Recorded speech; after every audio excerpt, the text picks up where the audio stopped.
udah deh dok, berobat jalan aja, paham nggak? Ada kan yang kayak gitu ya? Nah, karena duitnya nggak cukup. Nah, sama. Jadi unmaximized production, kemudian tahu damage dianalisa, kemudian damage-nya teridentifikasi, kemudian kita mau apa nih stimulated goals-nya. Di si sumurnya itu mau disembuhin penyakitnya gimana, gitu ya. Apakah dia cukup jadi kayak gini, kalau permeabilitasnya itu tadinya 50 milidarsi. Kemudian setelah di well testing itu tinggal 40 tinggal berapa ya? 15 saja, tinggal 15 saja. Yang namanya stimulated goal, kalau saya punya tujuannya udah deh cukup kembali ke semula aja. Jadi yang tadinya 50, kemudian karena produksi dia turun jadi 15. Kalau kita mau stimulated goal-nya cukup mengembalikan ke permeabilitas sebelumnya, berarti kan tinggal ditambahin ya Andy ya, dari 15 ke berapa? 50. Minusnya berapa? Minus 35. Gitu ya. Betul.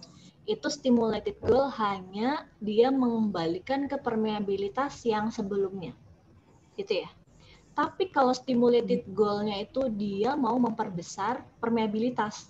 Yang tadinya kan 50, kemudian diproduksikan turun jadi 15. Dia mau mau merubah sekaligus memperbaiki menjadi 75. Tentu treatment metodenya akan berbeda, ya nggak? Kalau udah deh dok, saya nggak punya uang, berobat jalan aja, ya udah dikasihnya paling obat oral, gitu ya. Tapi dok, saya ini ada batu di empedunya, pengennya nggak punya uang, ya udah dikasih obat peluru doang. Tapi kalau dia punya duit, apa treatmentnya? Dia dioperasi, iya nggak? Batunya diambil. Itu yang disebut sebagai treatment method. Kemudian treatment method ini yang terakhir adalah salah satunya adalah treatment fluida. Jadi apa yang diinjeksikan ke dalam sumurnya, apakah gas atau larutan ya, itu terakhirnya. Jadi itulah rangkaian dari kita dokter-dokteran nih dengan sumur. Bisa dipahami sampai sini? Bisa, Bu. Ya, jadi langkahnya, oke. Jadi langkahnya nih, yang pertama adalah karena turunnya decline rate ya, turunnya laju produksi yang tadinya itu di berapa persen ya, di sini ya, di tinggi, kemudian lama-lama dia turun gitu ya. Itu yang di field 1, lapangan 1. Yang lapangan 2 juga sama, polanya itu turun gitu ya. Kemudian nih nomor 2 dilakukan nih damage identification and analysis. Kemudian damage-nya diketahui apakah dia posisinya di lubang bor, ya di well bore atau di rangkaian subsurface-nya, ataukah dia damage-nya ada di reservoirnya, ada lebih jauh di batuan reservoirnya. Nah, tapi kita kembali lagi ke stimulation goal. Kita mau memperbaikinya sejauh mana? Ya, tujuannya mau sampai tahap mana? Apakah dia mau yang tinggi banget gitu ya? Apakah yang cukup saja, so-so saja, yang biasa-biasa saja? Kemudian kita pilih nih treatment metodenya. Yang terakhir adalah treatment fluidanya. Apakah selalu treatment fluida? Tidak ya. Tidak selalu seperti treatment fluida. Ini hanya salah satu contoh saja. Langkah terakhir adalah menentukan treatment fluida. Oke, jadi udah nggak ada buyun ya. Oke, jadi mengapa kita melakukan stimulasi pada sumur? Nah, mengapa kita melakukan stimulasi pada sumur? Di sini kita tahu nih bahwa yang definisi dari good reservoir atau reservoir yang sangat baik adalah yang pertama, apa katanya? Harusnya disembunyikan dulu ya slide ini. Ya, high permeability, jadi permeabilitasnya tinggi. Lah, saya tanya lagi, kalau permeabilitas tinggi itu berapa? Permeabilitas tinggi itu berapa? 30.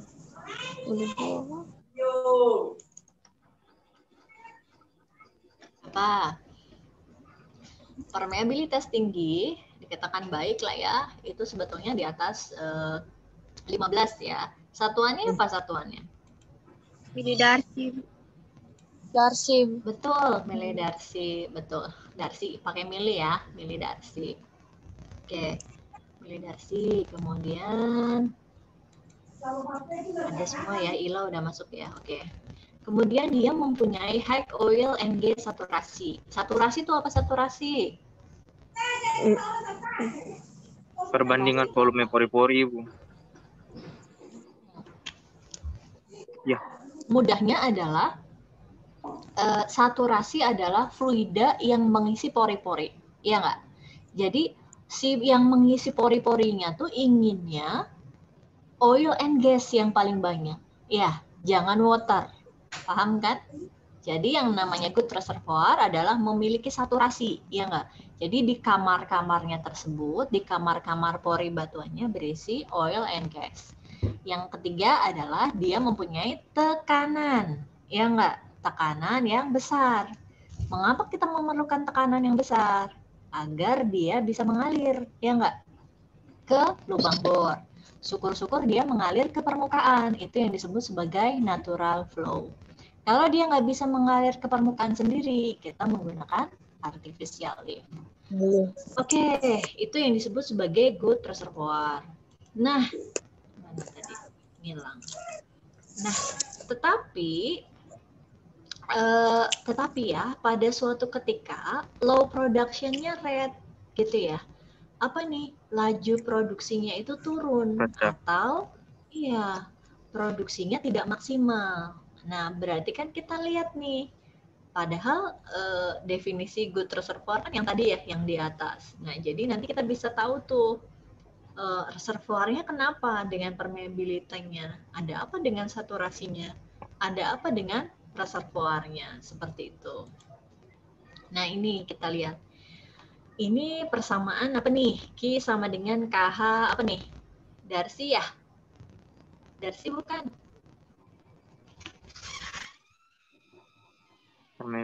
Sama dengan, nah ini adalah rate ya, rate produksi. Jadi rumusnya rate produksi sama dengan permeabilitas kalikan tinggi, ini tinggi dari reservoirnya ya, atau ketebalan, dalam kurung P reservoir dikurangi P well flowing dibagi dengan 141.2, mu-nya adalah viscosity, BO-nya adalah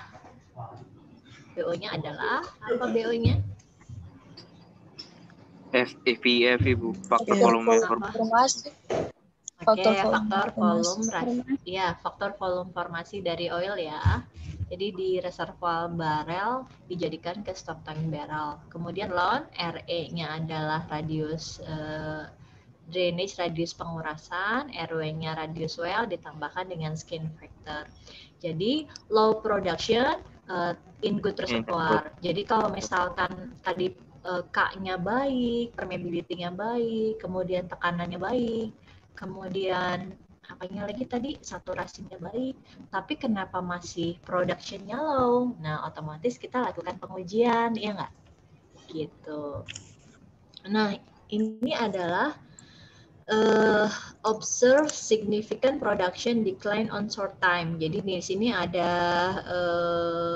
history ya, atau sejarah dari rate produksi dari suatu sumur. Nah, ini kita lihat yang hijau nih. Yang hijau biasanya adalah oil ya. Yang biru itu biasanya water. Kalau water itu makin lama diproduksikan, dia cenderung logikanya adalah makin naik. Betul tidak? Jadi semakin lama suatu sumur diproduksikan, makin naik. Kalau gas atau minyak biasanya cenderung turun. Nah, ini kebetulan gasnya masih sangat baik, konstan, tapi minyaknya dia cenderung turun. Oke, nah kira-kira gini, kita kan tahu nih dari hasil pengujian tadi, pengujian sumur baik dengan yang scheduling rutin maupun yang spesial, kita tahu permeabilitasnya pasti bagus. Kemudian tekanannya masih baik, saturasinya masih baik, tetapi productionnya low, rate produksinya kok turun gitu ya. Tapi kita menemukan evidence nih, bukti gitu ya, pada saat sedang melakukan walkover atau selama produksi. Yang pertama adalah kita mengetahui bahwa high scale index. Kalian sudah belajar mengenai well problem belum? Well problem. Kayaknya yang ngajarnya saya juga ya. Kayaknya belum ya. Belum Ibu. Well problem, iya. Nanti jangan bosen ya ketemu saya lagi. Oke. Nah, nanti di well problem itu kita bisa menghitung namanya scale index. Jadi kalau scale indeksnya tinggi, kemungkinan terjadinya scale itu apa ya? Gumpalan, ya enggak? Even dia itu larutan dengan larutan, campuran air, misalkan apa sih namanya? Cair dengan cair, tapi kalau direaksikan kemudian ada temperatur dan tekanan tertentu, bisa jadi dia membentuk suatu gumpalan atau scale, ya, atau pengotor gitu ya. Nah, itu yang disebut sebagai scale. Nanti kita belajar scale index. Nah, misalkan di sini kita balik lagi ke sini, ada bukti katanya, ada bukti pertama high scale index, artinya kemungkinan terjadinya scale itu tinggi. Kemungkinan kemudian yang kedua adalah wax kontennya. Jadi di minyaknya tuh kayak ada lapisan kayak waxing ya, kayak wax tuh semacam kayak lilinnya. Kalau minyak yang seperti lilin itu otomatis dia mempunyai cenderung untuk mengotor ya, atau menempel, atau ada keraknya gitu ya, ada keraknya. Jadi secara fisik minyaknya juga misalkan terlalu berat gitu ya. Jadi kalau minyaknya terlalu berat atau terlalu viscosity, walaupun permeability-nya baik, walaupun saturasinya itu banyak, saturasi oilnya di dalam batuan, walaupun tekanannya baik, tapi kalau viskositasnya tinggi atau minyaknya terlalu kental, maka dia tetap produksinya akan turun.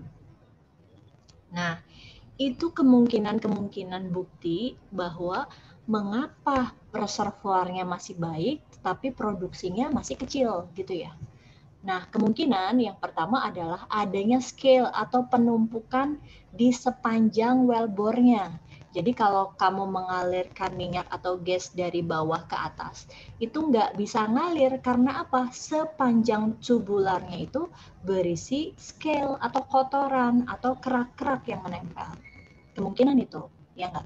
Yang kedua juga sama, wax content-nya. Wax content tuh komposisi dari minyak yang memang dia seperti lilin gitu ya. Otomatis dia menutupi juga selubungnya. Nah, kemudian bisa juga si minyak yang terperangkap di batuan tersebut kental banget gitu ya. Jadi dia nggak bisa ngalir. Dia terperangkap saja di dalam batuan reservoirnya. Jadi dan banyak lainnya, ya enggak? Jadi ada scale, ada wax deposition, artinya ada penumpukan lilin.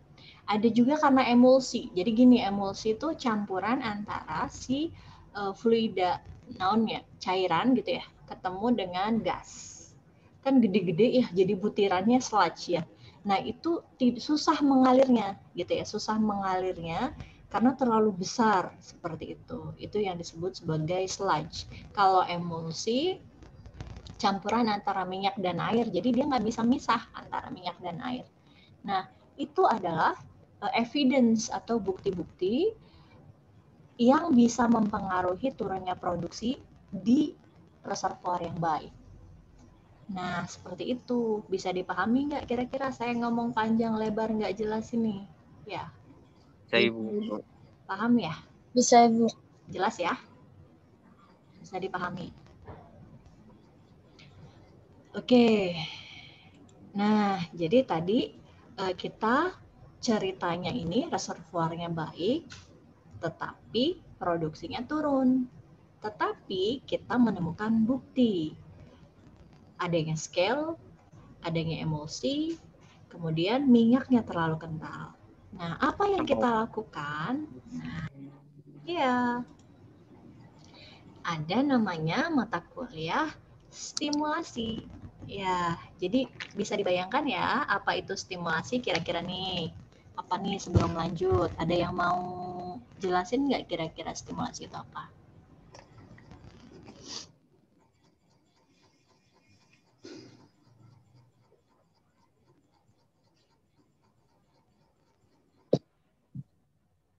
Oke, siapa ya? Saya kangen banget deh sama Israel. Mana Israel? Israel. Ada nggak Israel? Ada ya.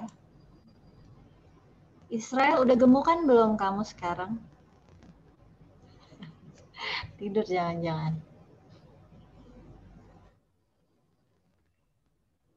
Kita sampai jam berapa ya, Andy? Jam 5, Ibu. Jam 5. Jam 3 di sana. Waktu jam 3 di sana. Oke, sip. Jam 3 di Ibu. Oke, Israel. Jadi kira-kira stimulasi itu ngapain? Kita belajar apa? Kira-kira.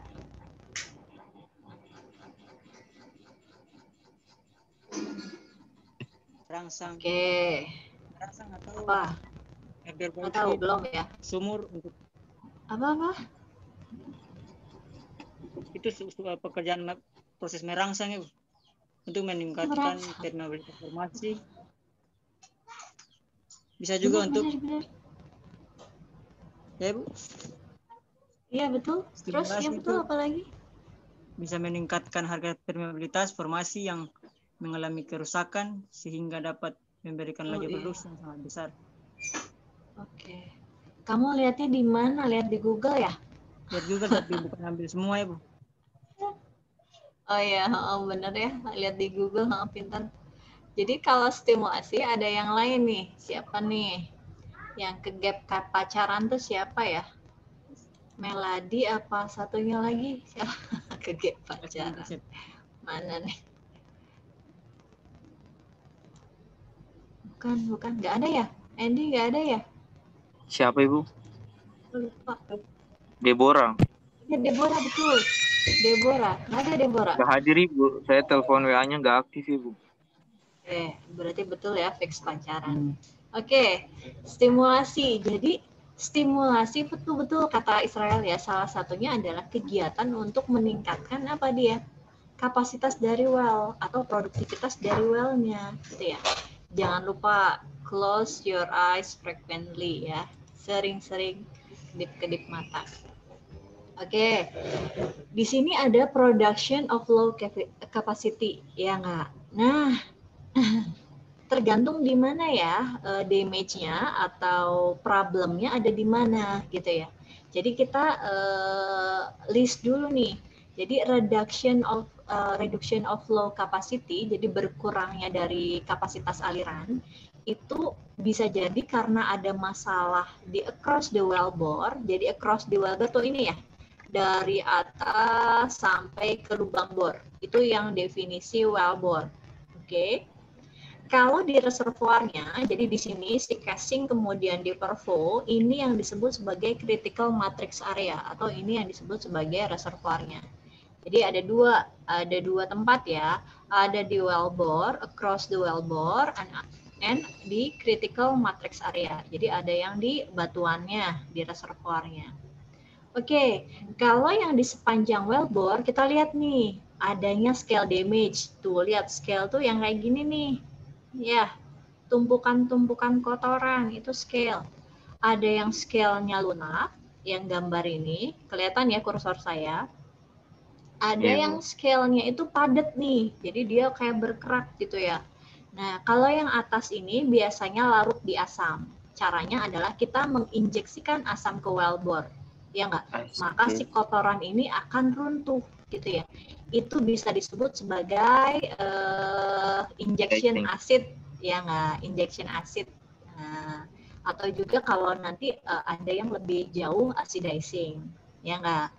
Tapi ini bukan acidizing yang itu ya, yang biasa dipelajari. Pokoknya ini adalah injeksi chemical atau injeksi asid. Oke, berikutnya adalah yang kedua ini, gambar si scale-nya itu mengeras. Ini bisa diselesaikan dengan cara reaming. Reaming itu apa?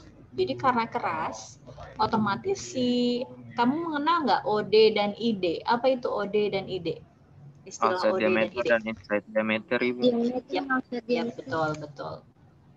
Jadi scale yang mengeras itu mengurangi apa dia? Mengurangi ukuran dari outside diameternya. Inside ya. Inside dari diameternya. Jadi inside diameternya itu berkurang secara signifikan. Jadi otomatis ini bisa mengurangi flow capacity dari well-nya. Nah, caranya dia apa yang di reaming. Jadi dia dibor. Ya, karena dia tidak cukup tuh diinjeksikan dengan asid. Jadi dia dibor ulang. Nah, saking kerasnya. Gitu ya. Itu atau menggunakan gaya mekanik ya. Jadi dengan mesin di scratching, di scratch. Nah, ada juga dengan plunge plunge perforation. Tahu perfo nggak? Perfo kan dia lubang-lubang sebetulnya, ya nggak? Lubang-lubang. Tapi karena dia ada scale, dia plug, tertutup oleh scale. Baik scale yang keras maupun scale yang lunak. Gitu ya. Itu yang disebut sebagai plunge perforation. Kemudian ada juga masalah yang di wellbore juga adalah apa di sini? Parafin plugging. Jadi parafin adalah sifat dari minyak ya, yang biasanya kalau parafinnya itu makin banyak komposisi parafinnya, artinya si minyak tersebut juga lebih lebih kental gitu ya, lebih seperti lilin. Kemudian berikutnya adalah deposit dari aspal. Jadi aspalten adalah komposisi dari salah satu minyak berat. Semakin banyak komposisi aspaltnya, maka dia menjadi semakin berat minyaknya. Jadi kalau minyak semakin berat kan residunya juga banyak ya. Nah, biasanya komposisi minyak beratnya atau pemberatnya juga banyak. Nah, itu biasanya terakumulasi tuh membentuk seperti scale. Tapi buatan dari asphalt deposit.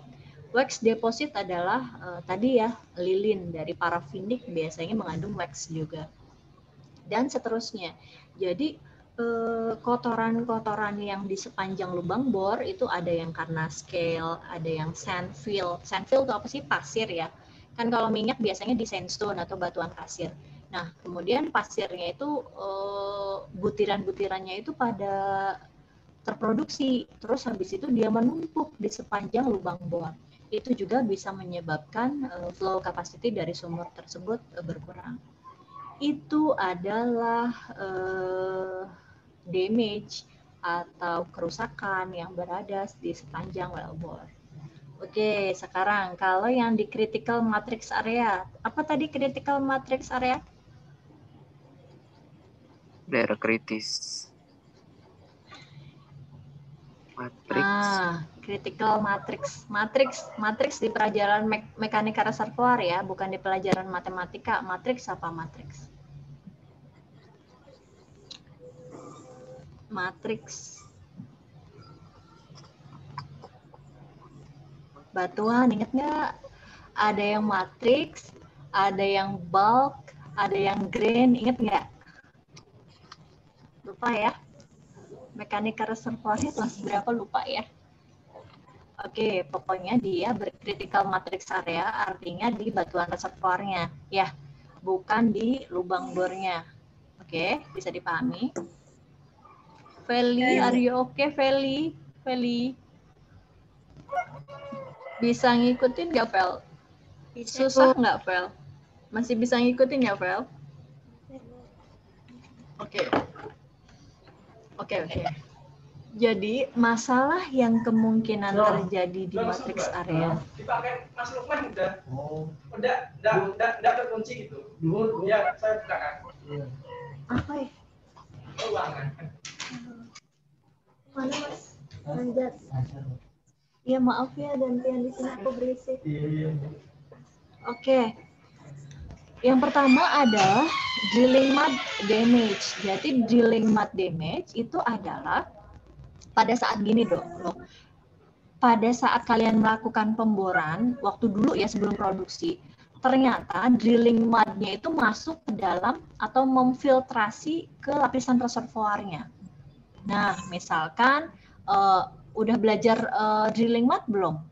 Lumpur pemboran belum? Udah ya. Nah iya, pada saat melakukan pemboran kan ada yang ada yang medianya itu water base maupun oil base. Nah, kalau kalian menggunakan water base, ya enggak, atau lumpur dengan media air, nah pas dapat lapisan yang clay, maka nanti dia bisa mengembang, ya enggak? Mengembang, kemudian nanti dia, ya betul, swelling atau mengeras, akhirnya apa? Menjadi rusak, ya enggak? Jadi si batuannya itu kalau udah mengeras, maka dia nggak bisa balik lagi. Itu karena kesalahan pada saat dilakukan pemboran. Jadi bisa jadi dia udah rusak tuh si reservoirnya dari pada saat drilling mud gitu ya. Jadi walaupun dia tahu permeabilitasnya baik, tapi ternyata pada saat pemboran itu dia salah, historinya diketahui ada history water base, ada formasi clay, maka dia menjadi rusak. Kemudian ada juga yang cement damage. Cement damage itu apa sih ya? Proses penyemenannya gitu ya. Proses penyemenannya itu jelek gitu ya, sehingga dia bisa merusak permeabilitas dari batuan. Juga adanya completion fluid. Jadi pada saat kita melakukan kompresi atau penyelesaian sumur, kan kita juga ada kadang menginjeksikan suatu fluida, dan fluidanya tersebut bisa merusak reservoirnya. Kemudian adanya native clay atau fines, betul. Jadi adanya reservoir itu adanya dekomposisi dari clays atau adanya komposisi dari clay-nya atau lempungnya. Nah, itu juga bisa jadi adanya swelling sehingga produksinya turun. Kemudian wettability. Ingat nggak mekanika batuan yang sifat fisik wettability? Artinya si batuannya tersebut lebih suka apa? Lebih suka apa? Yang basah. Kalau yang jelek? Wettability? Wet. Basah itu. Iya, wettability kan kebasahan. Tapi ada dua, ada yang wettability air, ada yang wettability oil, minyak. Oil. Ya, nah yang jelek kan wettability oil ya. Jadi kalau si batuannya lebih suka menyerap minyak, maka nanti minyaknya nggak ngalir, tapi dia terserap di dalam batuan. Jadi itu dia masalah dari turunnya produksi padahal reservoirnya bagus. Yang berikutnya adalah sludge atau emulsion. Jadi minyak dan air tidak bisa dipisahkan sehingga dia tidak bisa mengalir atau gas gitu ya, tidak bisa mengalir. Jadi itu adalah masalah-masalah di stimulasinya. Oke. Kemudian stimulasi objektifnya nih. Nah, stimulasi objektifnya atau tujuannya ada beberapa nih, ada beberapa. Yang pertama adalah yang paling rendah. Yang paling rendah adalah dia restore flow capacity. Jadi yang paling rendah adalah restore flow capacity. Oh, oke. Yang paling rendah ternyata ini nih, yang nomor 3 ya, yang nomor 3. Jadi control unnecessary product. Jadi gini Mas, kalau misalkan dia itu sumurnya produksi oilnya turun, tetapi kok banyak airnya gitu ya, kok banyak airnya atau misalkan sumur di kepasiran. Nah, biasanya langkahnya kalau stimulasi objektifnya dia hanya kontrol unnecessary product, jadi ibaratnya ini oil and gas yang nggak punya uangnya gitu ya, atau nggak signifikan damage-nya. Damage-nya cuma banyak air atau banyak kepasiran. Nah, biasanya yang stimulasi yang dilakukan adalah kontrol unnecessary product. Contohnya dia kepasiran. Maka sumurnya itu diproduksikannya lajunya rendah aja, biar si pasirnya nggak ikut ke bawah. Gitu ya. Itu yang disebut sebagai control unnecessary product. Misalkan di sini adalah water shut off dan shunt control. Kemudian kalau sumurnya tersebut produksi airnya sangat banyak, gitu ya. Nah biasanya sih water shut off, ya biasanya udah nggak diproduksikan dulu sumurnya, jadi nggak setiap hari, intermittent, besoknya lagi baru diproduksikan, gitu ya. Biar terakumulasi dulu tuh minyaknya, baru diproduksikan, karena airnya sudah sangat banyak. Nah itu biasanya di sumur-sumur tua Pertamina, yang water content-nya sudah di atas 90%. Nah, kemudian stimulasi objektifnya yang kedua, yang lebih rendah adalah dia restore flow capacity. Misalkan berdasarkan histori si sumur tadi itu misalkan 50 barrel per day. Kemudian yang sekarang yang terjadi hari ini si sumur tersebut adalah 10 barrel per day.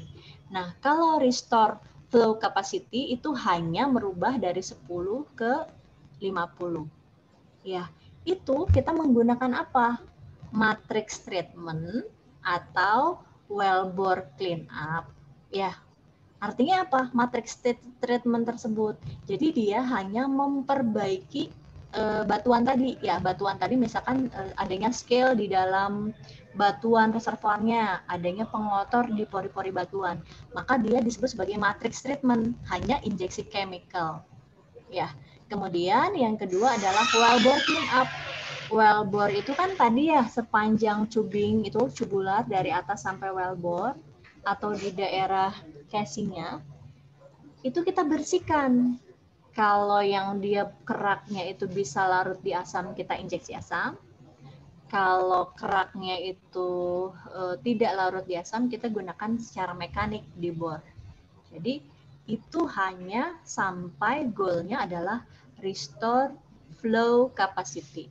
Jadi hanya mengembalikan flow capacity ke semula. Tapi yang objektif yang tertinggi dan mahal adalah membuat apa dia? Create new flow capacity. Artinya apa? Membuat kapasitas baru. Laju produksi baru. Yang betul, misalkan yang tadinya 50 mau 2 kali lipatnya atau 3 kali lipatnya menjadi 100 barrel atau 150 barrel per day. Maka metodenya adalah disebut sebagai hydraulic fracturing atau acid fracturing. Nah, yang kita pelajari di mata kuliah kita adalah matrix atau acidizing, ya enggak?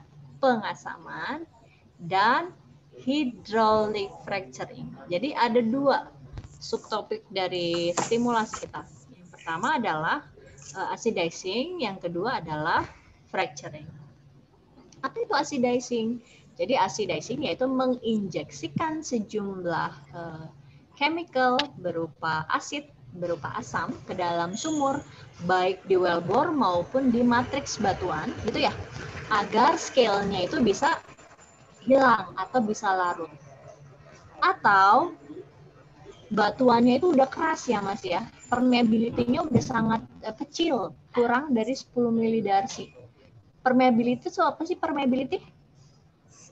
Kemampuan batuan mengeluarkan fluida. Ya, jalurnya, ya enggak? Jalurnya, padnya, atau apa ya, pad itu lintasannya dari pori-pori yang terhubung itu kan ada jalurnya. Nah, kalau yang hydraulic fracturing itu adalah tadinya jalurnya itu enggak ada atau kurang dari 10 milidarsi ya. Jalurnya itu ukurannya cuma kurang dari 10 milidarsi.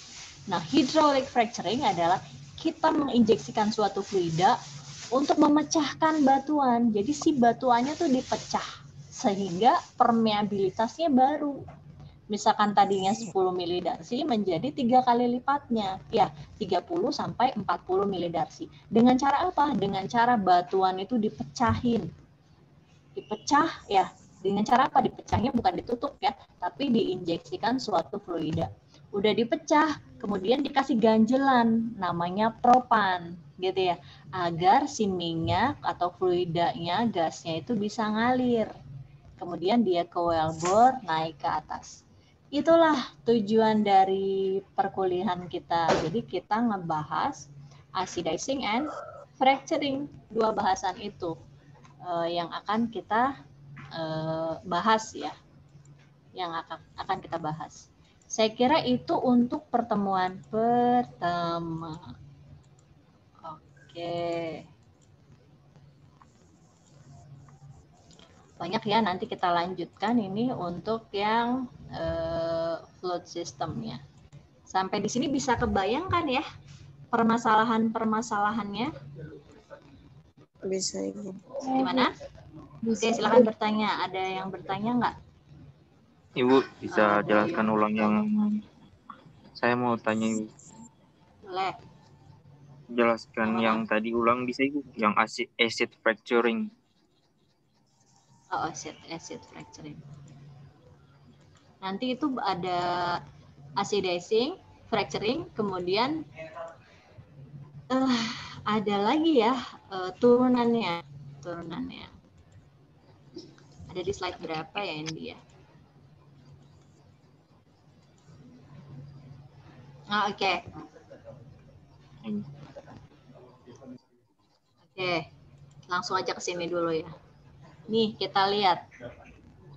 Ya, namanya apa sih? Namanya matrix treatment. Matrix treatment tuh ini pengasaman ya, pengasaman.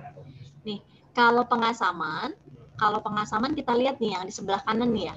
Yang coklat-coklat kecilnya ya, coklat kecilnya benar nggak? Itu yang di sandstone ya. Jadi ada batuan tuh, ada yang sandstone, ada yang karbonat.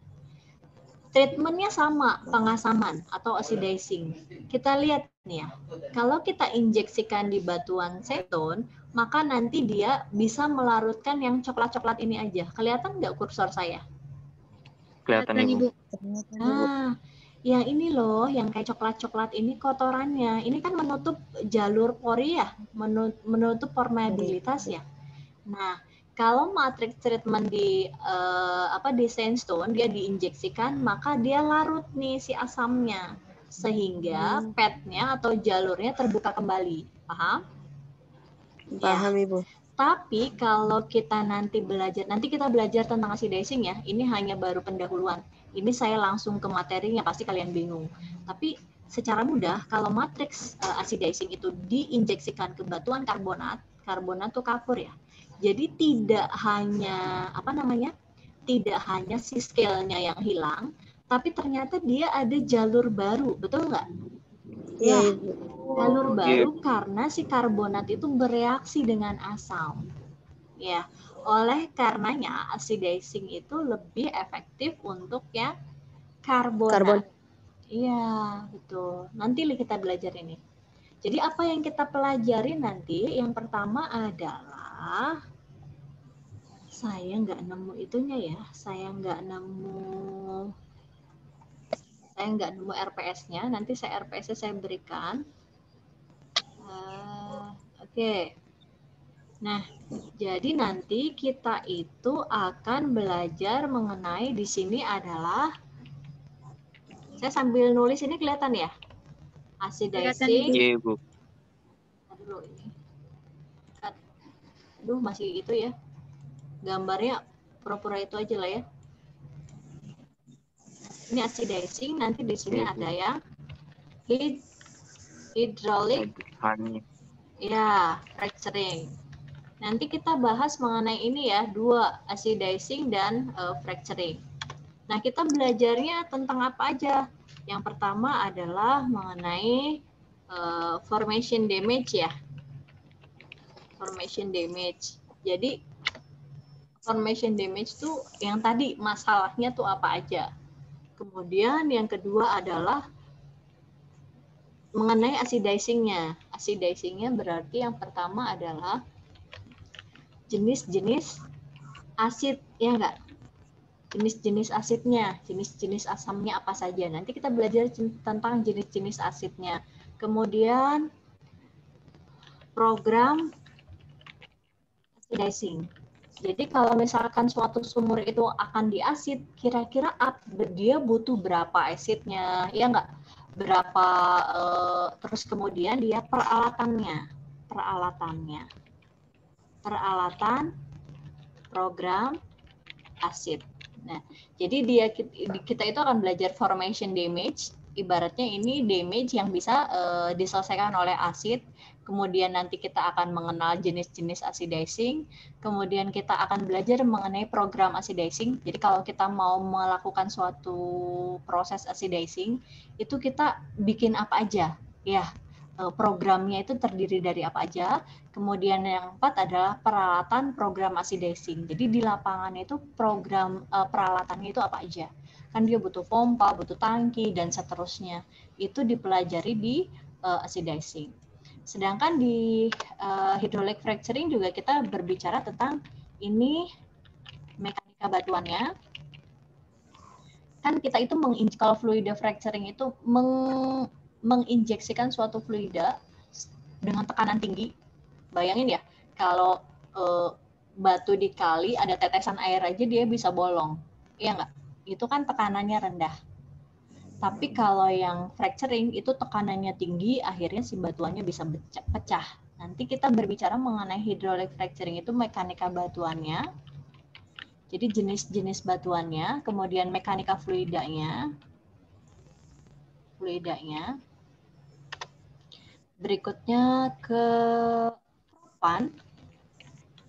propan. Kemudian program dari hydraulic fracturing-nya. Jadi kita itu jadi engineer ya, kita akan membuat suatu program hydraulic fracturing. Ini nanti kalau kalian bikin tugas akhir atau skripsi, judulnya adalah program misalkan pengasaman atau hydraulic fracturing di sumur X. Nah itu ada perhitungannya apa saja yang ada di program HF itu. Berikutnya adalah jadi mekanika batuan, mekanika fluida, propan, program HF, kemudian peralatan.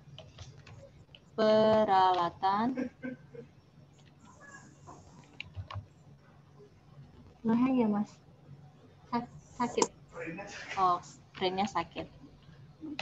Oke, peralatan hydraulic fracturing. Nah, jadi nanti kita belajar ini acidizing dan hydraulic fracturing.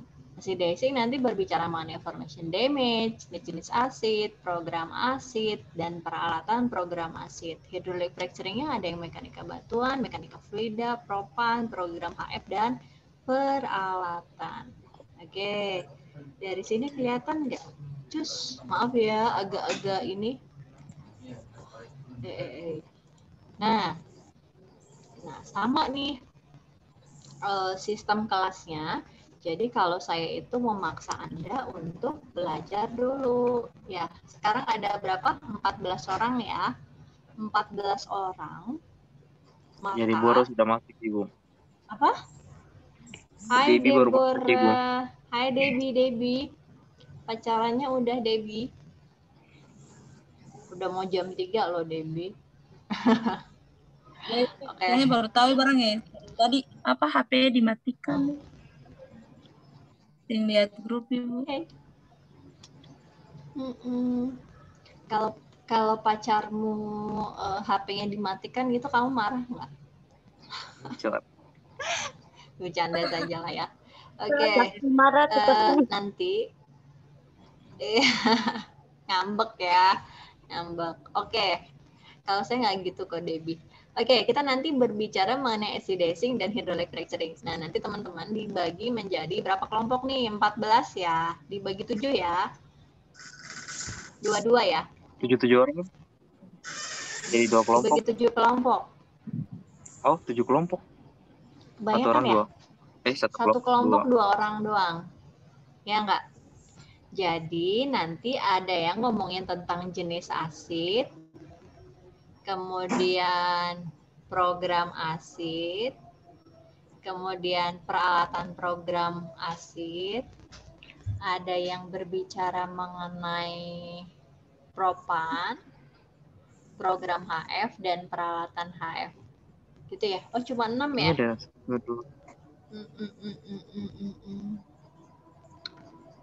Yang terakhir evaluasi deh ya. Evaluasi. Maksudnya Ibu tadi bagi berapa kelompok Ibu? Coba dibagi 6 aja deh ya. Itu ada 8. Berapa itu? 8, 11, 9. Oke, jadi ada jenis-jenis acidizing. Sama formation damage sih boleh ya. Mekanika batuan sama mekanika fluidanya biar saya aja, takut terlalu textbook. Jadi yang pertama formation damage, jenis acidizing, program asid. Jadi kelompok 1 ngebahas formation damage. Kelompok 2 ngebahas jenis-jenis asid. Kelompok 3 program acidizing. Kelompok 4 peralatan. Kelompok 5 propan. Kelompok 6 program. Kelompok 7 bukan peralatan ya. Iya, peralatan HF. Jadi ada peralatan HF. Oke. Kita mulai minggu depan. Ada 2 orang, silakan. Dikocok saja temennya, bagi silakan. Materinya ini ya. Ibu, minggu depan jam berapa, Ibu? Hari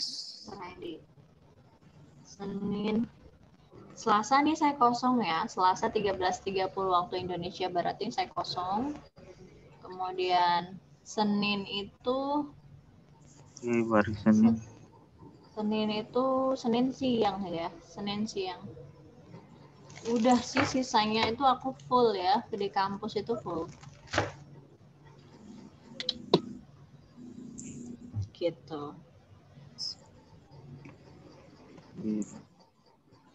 Ya. Nanti saya kirim slide PPT-nya ke Andy, kemudian bukunya juga ada ya, bukunya. Kemudian kalau hydraulic fracturing itu atau stimulasi itu saya pakai boleh cari namanya Economides ya. Tapi saya juga ada diktatnya, tapi kan nggak sebanyak Economides ya. Jadi kalian silakan searching dulu yang lainnya. Nanti saya berikan ke Andy materinya, bukunya, dan referensinya. Ada langsung ke grup aja. Oh, oke, di grup saja ya. Oh ya, kita punya grup ya. Iya, Ibu. Oke, sampai di sini dulu. Ya, baik Ibu. Oke, kalau ada pertanyaan silakan.